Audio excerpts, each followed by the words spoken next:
Hi friends, this is crazy.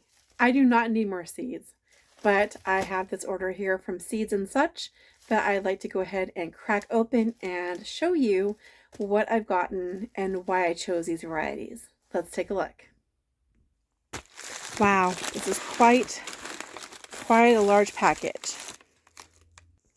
Well, I just ripped this open and it looks like they included some beverage coolers. So that's kind of cute.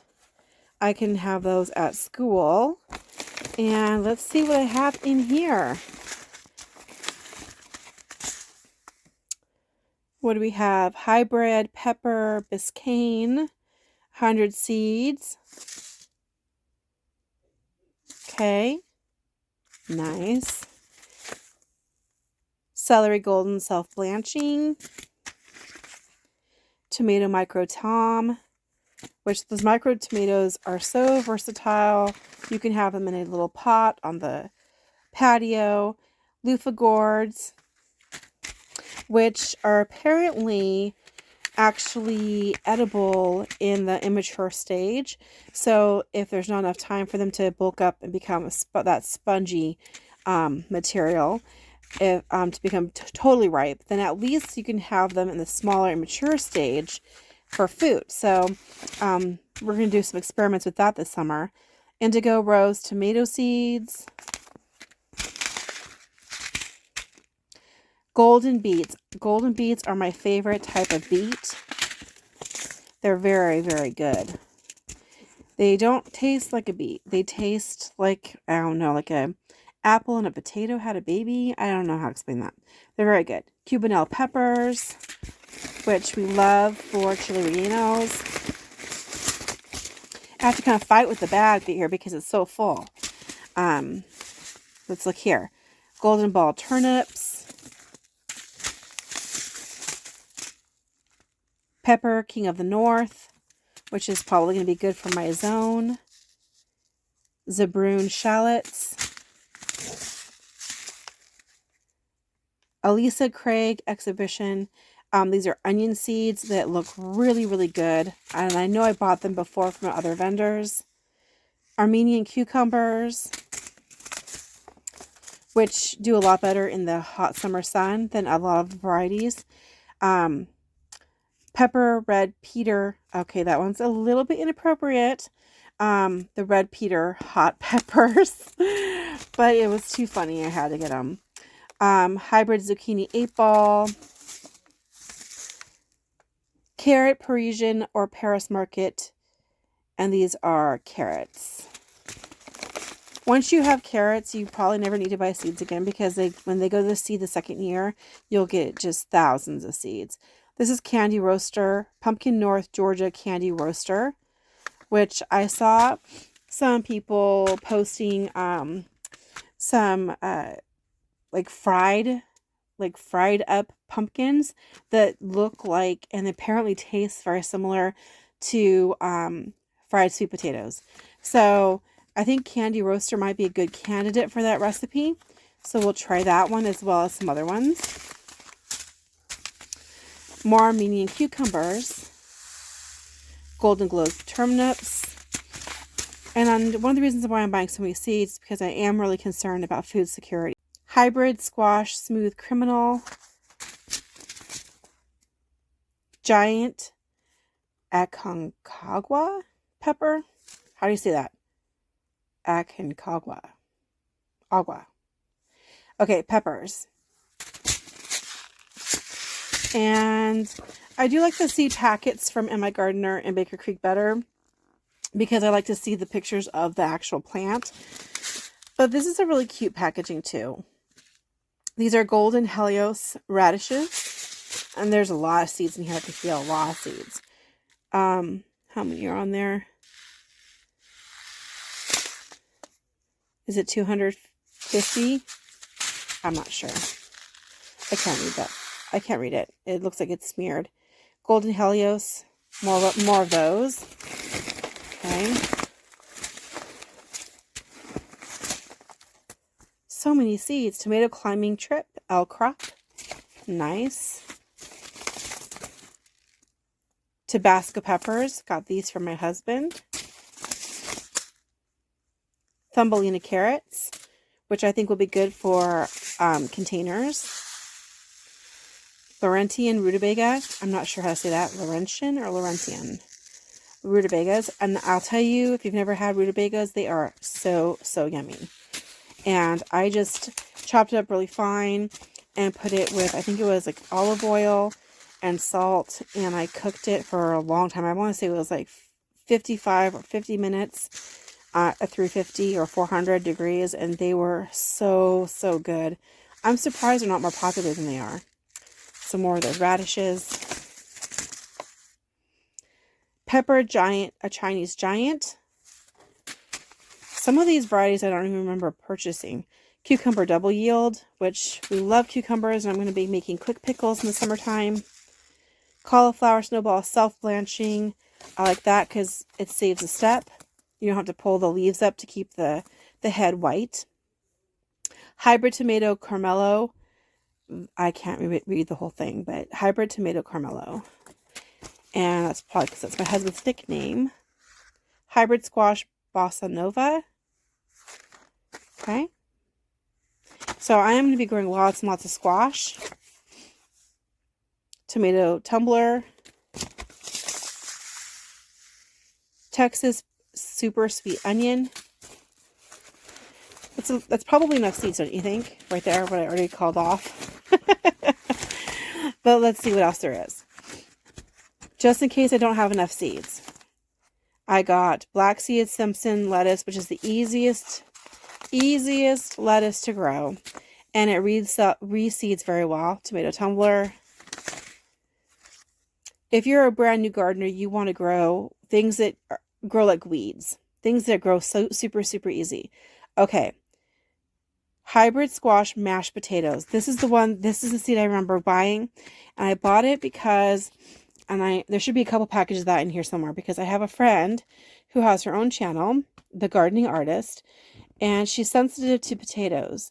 So I thought it would be fun to grow these squash that supposedly taste like mashed potatoes. So hopefully I do have another one. I'm going to put this off to the side. I got that for her as a Christmas gift. It's going to have to be a belated Christmas gift because I've been sick. Hybrid Pepper Giant Marconi. Cucumber White Wonder. Cucumber Mexican Sour. Hybrid Cucumber Martini. My youngest son's nickname is Martini. Hybrid Squash Sweet Mama. What else do we have? Have we even put a dent in it? Oh my gosh. Super Sue tomatoes. Laurentian rutabagas. More of those. Which I could eat rutabagas every day. I would not get tired of them. They're so, so good. Shogoin. How do you say that? Shogoin Turnip. White Wonder Cucumber. There's still so many in here. It's like Christmas for me, honestly. Okay, there's a big package. What do I have here? Snap Pea Snack Hero. 1,000 seeds. I think that's a good number of seeds. Oh, okay. Bush Bean Vermont Cranberry. I can still feel a lot more seeds in here. Whatever else did I buy? And I think they had a sale or something. There must have been a reason why I bought this many. Hybrid Pepper Candy Cane Chocolate Cherry. That sounds good. Who knows if the name has any meaning, right? Other than just the color. Hybrid Turnip Just Right. I do want to kind of compare the turnips and rutabagas and see what varieties I like the best. This is a Hybrid Zucchini Gold Rush. Flip these over. Taiyo Sunflowers. 42-day tomatoes, which I'm thinking, having shorter harvest dates is better because you can grow more things, obviously. So I'm looking forward to that. I've got some kabocha. It's a hybrid squash sunshine kabocha. And let's dump this out. Oh, there's more in there still. Pole bean lazy housewife. Oh, that's hilarious. I do remember thinking about buying these. So basically something called lazy would mean that it's easy. And easy means you have more time to grow other things and not be lazy, but to have lots of different things growing and lots of time to get a lot of other things done that you need to get done. So lazy housewife beans. That's cool. Lima bean Jackson Wonder. I got some more lazy housewife, and I got a smaller package because I wanted to give some to my friend. So I'll put that off to the side. And I've got hybrid potato Clancy.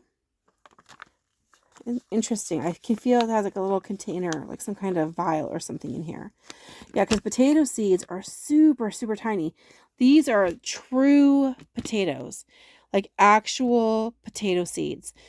Potatoes have been grown from clones for so long that most people don't even realize that they do produce fruits, which are toxic. They're really tiny little fruits. They look like green tomatoes often. They look like some kind of disgusting tomato.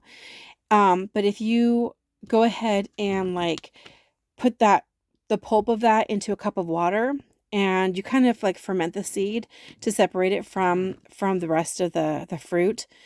Don't eat the fruit. It's completely poisonous. But then the seeds, you can save them just like you do with tomato seeds. And you can grow from true seed, not the tubers, the actual seed, which is really cool because then you'll get some genetic diversity that you do not get from cloned potato tubers. So this is an experiment. For food security, this is not the way to grow your potatoes. Short term. Long term, maybe, but not short term. Short term, you want to grow from the actual little potatoes that have the little sprouts and eyes on them. But for long term, having genetic diversity is a very powerful thing because if there was to be diseases, you'd have more diverse genetics, which might have more tolerance, could have less tolerance, but could have better tolerance to certain things, different pathogens. So I'm definitely going to be growing seed potatoes. I also have some from another company. I think it's Cultivariable or something like that. I'll put that in the comments below, but there's another company that sells potato seeds that I have purchased from them as well. See, there's still something in there. What is it? Is that just one bag? Yep, just one more bag. Oops, I must have really felt lazy this day because I bought another packet of a ½ pound of the lazy housewife pole beans. So I'm going to have to do some more research on those seeds because I bought a ton of them. So I'm not going to go recapping all the different seeds, but I've got a good variety of turnips, rutabagas, beans, tomatoes, the squash that are supposed to be like potato flavor, which is this one here. Okay. Hybrid squash mashed potatoes. So those are the ones I'm really excited about. I also got those Peter peppers, which are going to be kind of funny. Although, I'll have to censor it. Censor my garden, I guess, to see how, inappropriate they might be. Anyway, I got all these seeds and I don't know how much I spent. I'll have to look that up and I'll post it here so you'll know, but it was a lot of money, I'm sure, because I did buy a lot of seeds. This was just a ton. Like the 800 seeds, 500, 800, 1,000, 2 ounces. Who knows how much that is? A ½ pound, an ounce, 2 ounces. So sometimes it doesn't really help me quantify it, but I have just probably tens of thousands of seeds in this order because many of them have 1,000 or more seeds in a single pack. So this is enough for an entire garden, and it is by no means even a tiny bit of what I have. I mean, if all these seeds were missing, I might not even know that they were gone. And I just put in another really big order from another company. I'll put the name somewhere so that you know what it is. I haven't ordered from that company. I think I've ordered from this company before at some point, maybe 20 years ago, 10 years ago. I usually buy from Emma Gardner and Baker Creek, but sometimes I'll hear about a variety that those places don't have. And I think that was this here, the mashed potato squash. And so I had to go searching for it. And when I found it at this site for seeds and such, then I found a bunch of other things I just thought I had to have. All right, so there's going to be another big seed order. I have an M.I. Gardner order to put up. I've got another Baker Creek order to put up. And I can't remember the name of the other company that I was binge watching, what was it? Gardening Like a Viking, or Viking Gardener, or something like that. And he mentioned Tahitian melon squash. And I went on to Baker Creek and they were sold out. So I found another company that had it, a reputable company. I think I might have ordered it from them maybe once before. And when I was on that site, they had so many amazing plants and seeds, and I just went a little bit crazy. I also went on to Etsy and bought a bunch of tubers. I have a tuber order that I have already sprouting that I'm going to have to go over and do a video on soon. But I did another order on some more tubers because I absolutely love yacon. The ground apple is so delicious. And so I did order some more of those tubers, the crowns. And so I will be sharing that with you shortly. And I'm also going to be doing a dollar store video soon because I've heard they have a ton of cool stuff out. $3 and $5 special items that are new, as well as gardening stuff is out. So knowing that there's a bunch of gardening stuff out of the Dollar Tree, I'm going to be doing a shopping tour of that.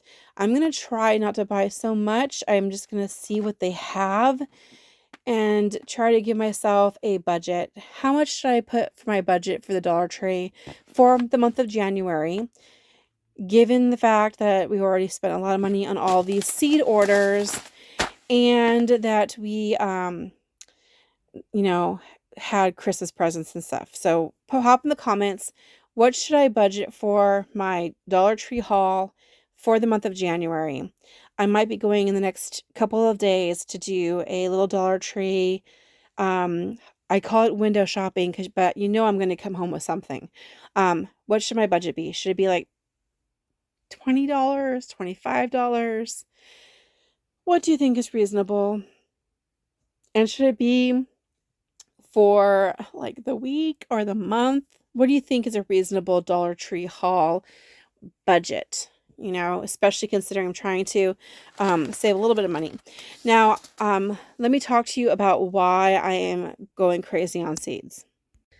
Now, the reason why I didn't just buy the mashed potato squash seeds, which is why I went to that website, Seeds and Such, because I was looking for it, and other places I was looking, they were sold out from the vendors I normally go to. The reason why I went ahead and splurged was because I am really concerned about food security. And my family has never gone hungry, but I am really concerned about inflation. I'm concerned about political stuff that's happening, the pandemic repercussions, and all of these things. So another reason why I love to collect seeds, it's kind of like an art collection. How beautiful the different plants are, and it's living artwork. So that's something that brings me a lot of joy. So if you're gardening for the joy of it, then you can think of it as visiting places around the world, getting to know the history of foods and plants, living artwork, and so forth. And another reason why everybody really needs to start gardening and take it pretty seriously, learn how to do it right, how to get the best yields, how to succession plant so you are not wasting space and time, where you're growing one thing after another thing after another thing, and then crop rotation so that you're not basically frying out your soil and depleting it of the minerals and the nutrients. How to do chop and drop permaculture practices so that we are really contributing to living soil. And it's really, really important that everyone starts to do this right away. And if we don't, there will be people who are not going to make it. And I'm not trying to like scare people, but there is not enough farmland being used for farming. There are multi-millionaires and billionaires, one in particular who is a technology person who has for some reason purchased farmland without the intent of actually using it for farming. So unless you want to eat crickets and lab-grown chicken products and bioengineered everything, you are going to have to garden, and you're going to have to pay organic gardeners to do it for you, which is going to be very, very expensive. So gardening is not cheap, and people who will tell you that it's cheap are not being forthright and honest with you. It is expensive to get started, but there are many ways where you can cut down on prices. For instance, you don't have to buy as many different kinds of seeds as I have. You don't. Okay? I'm doing it because I enjoy gardening. That's how I spend my entire spring and summer. Every free moment that it goes into it as a hobby. I enjoy it. It's a truly a fun thing, wonderful thing for me. But what you should do is find out a few varieties of corn and squash and cucumbers. And cucumbers are not they're nutrient dense but not calorie dense. Tomatoes, potatoes, sweet potatoes. Like, you need to grow as much food as you possibly can. My top tips would be grow what you like to eat. Okay? Grow what you like to eat. Grow a few things that are really calorie dense, a few things that are really good stores, some things that maybe freeze well, or if you know how to can or whatever, to preserve your food. A few, like maybe if you could start, I have thousands of seed varieties, so it's hard for me to say just choose 10. But if you're growing nothing, grow 10 things. Okay?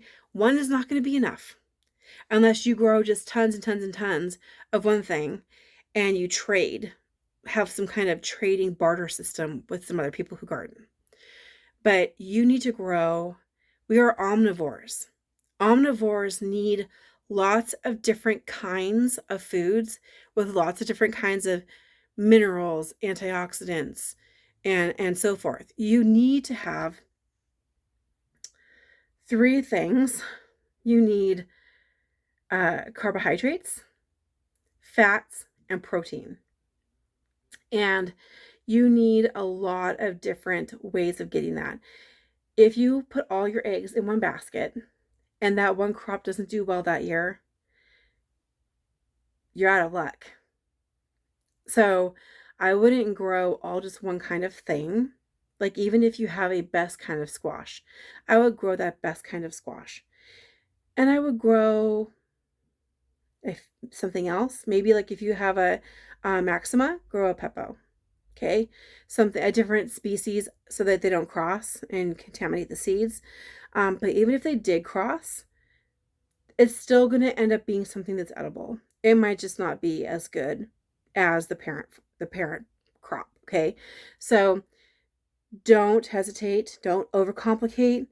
If you're feeling intimidated because you're afraid of crossing this with that, or you're afraid of not having enough fertilizer, don't let any of those rules stop you from gardening. You need to get started, and you need to do it now. You should have started 10 years ago. If you don't have a fruit tree in the ground, you need to plant something like now. You can get dormant plants get those in the ground. You can do pre-orders where they deliver it to you in the spring or whenever they can get it ready. You need to have perennials, annuals. Annuals are quick bang for your buck, but they're also short term, and they usually require a lot of effort on your part. Perennials take longer to, to start producing. They usually don't have like continual harvests, usually. But you usually get like a good crop every year or every other year, or 3 out of 5 years, you'll get a really good crop of something. So do not hesitate. Friends, I'm not a monetized channel. I don't get any benefit from talking to you and giving you these warnings. There's a lot of people out there who will like fearmonger and try to scare you. I want you to have the joy of gardening. If nothing bad ever happens, then great. Inflation's going to keep happening. If you can learn how to garden on the cheap, then you will save money in the long term. You will have healthier food for you and your family. You'll get exercise from being outside. It helps your frame of mind. It helps your emotional and mental well-being. And if something happens, you'll be more prepared. So God bless you. Don't forget to hit like and subscribe. Comment below which of the varieties did you think was the best from this company. Have you purchased these from them in the past, and how would you think that they compare with like My Gardener, Nikki Tovka, Baker Creek, and so forth. And how much should I budget on my Dollar Tree shopping trip in the next few days, because I have spent quite a bit on seeds. So should I do like $10 or 25? 10 or 25. All right, guys. God bless you, and I'll see you in the next video. Take care. Happy New Year.